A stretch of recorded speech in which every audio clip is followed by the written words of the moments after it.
sampai dengan 35.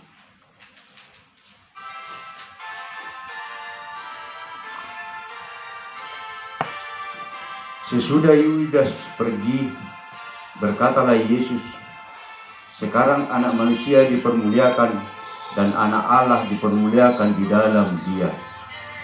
Jikalau Allah dipermuliakan di dalam dia, Allah akan mempermuliakan dia juga di dalam dirinya dan akan mempermuliakan dia dengan segera. Hai anak-anakku, hanya seketika saja lagi aku ada bersama kamu. Kamu akan mencari aku, dan seperti yang telah kukatakan kepada orang Yahudi, ke tempat aku pergi, tidak mungkin kamu datang. Demikian pula aku mengatakannya sekarang juga kepada kamu. Aku memberikan perintah baru kepada kamu, yaitu supaya kamu saling mengasihi. Sama seperti aku telah mengasihi kamu, demikian pula kamu harus saling mengasihi. Dengan demikian, semua orang akan tahu bahwa kamu adalah murid-muridku, yaitu jikalau kamu saling mengasihi. Demikian bacaan kita hari ini.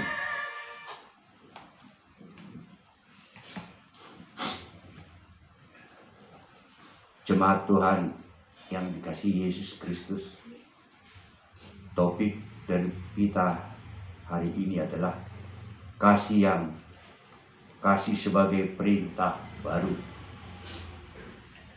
Menjelang peringatan hari Paskah, Yesus berkumpul dengan para murid-muridnya.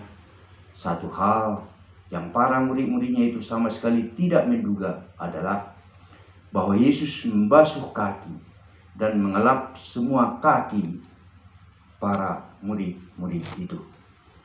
Guru yang sangat mereka hormati dan agungkan itu tiba-tiba melakukan pekerjaan yang mereka anggap rendah. Sampai-sampai Simon Petrus yang suka ceplas-ceplos itu menolak diperlakukan dengan demikian. Yesus berkata, nanti kamu di kemudian hari kamu baru mengerti maksud daripada yang saya lakukan ini. Sekali lagi Petrus masih menawar. Jika demikian guru, basuh saja dengan tangan dan muka saya, katanya.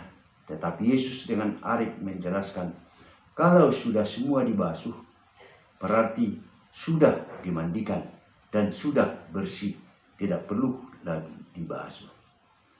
Yesus sudah memberitahu kepada para murid-murid itu bahwa dia akan segera datangnya hari-hari bersama para murid-murid itu dan akan segera berakhir dengan berpulangnya Yesus ke pangkuan Allah Bapa melalui penyalibannya di kayu salib. Dengan demikian, pengajaran-pengajaran Yesus semakin intensif, khususnya atas landasan iman, yaitu tentang kasih. Seorang ahli Taurat bertanya kepada Yesus, hukum Taurat manakah? Hukum manakah yang utama? Lalu Yesus menjawab, kasihilah Tuhan Allahmu dengan segenap hatimu dan dengan segenap jiwamu dan dengan segenap akal budimu dan dengan segenap kekuatanmu. Dan hukum yang kedua ialah kasihilah sesamamu manusia seperti dirimu sendiri. Tidak ada hukum lain yang lebih utama daripada kedua hukum itu. Markus 12 ayat 30 dan 31. Itulah hukum yang utama dan terutama. Dan itulah rangkuman hukum Taurat dan kitab para nabi. Jemaat yang dikasihi Yesus Kristus, dalam pengajaran Yesus tentang kasih, ini adalah lompatan cara berpikirnya yang sangat jauh ke depan dibanding pola pikir manusia. Misalnya, 1. Kasihilah musuhmu, berbuatlah baik kepada yang membenci kamu. Yang kedua, mintalah berkat bagi orang yang mengutuk kamu, berdoalah bagi orang yang mencaci kamu. Ketiga, Barang siapa yang menampar pipimu yang satu, berikanlah juga kepadanya pipimu yang lain. Keempat, barang siapa yang mengambil jubahmu, biarkan juga dia mengambil bajumu. Kelima, berilah kepada setiap orang yang meminta kepadamu, dan janganlah meminta kembali kepada orang yang mengambil kepunyamu. Begitulah kasih yang diutarakan oleh Yesus Kristus, tetapi sangat-sangat sulit dilakukan di dalam kehidupan ini tanpa bantuan Roh Kudus. Dan sebagaimana yang kamu kehendaki, berbuat jugalah demikian kepada mereka. Matius 6 ayat 31. Sejauh ini nasihat-nasihat yang diutarakan Yesus tentang kasih itu masih dapat diterima akal dan nalar, walau dalam pelaksanaannya memerlukan tuntunan Roh Kudus, karena ada kalanya bertentangan dengan keadaan dan pola pikir kita sehari-hari. Namun masih ada beberapa nasihat atau tuntunan hidup yang betul-betul harus ditelaah dengan benar arti kata, karena yang diperlukan adalah makna daripada perkataan itu sendiri. Misalnya, yang pertama, jika matamu sebelah kiri berbuat salah, maka baiklah kau congkel, karena lebih baiklah masuk surga dengan mata tidak sempurna daripada masuk neraka dengan mata sempurna. Yang kedua, jika salah satu tanganmu berbuat salah dan jahat, maka potonglah tangan yang bersalah itu.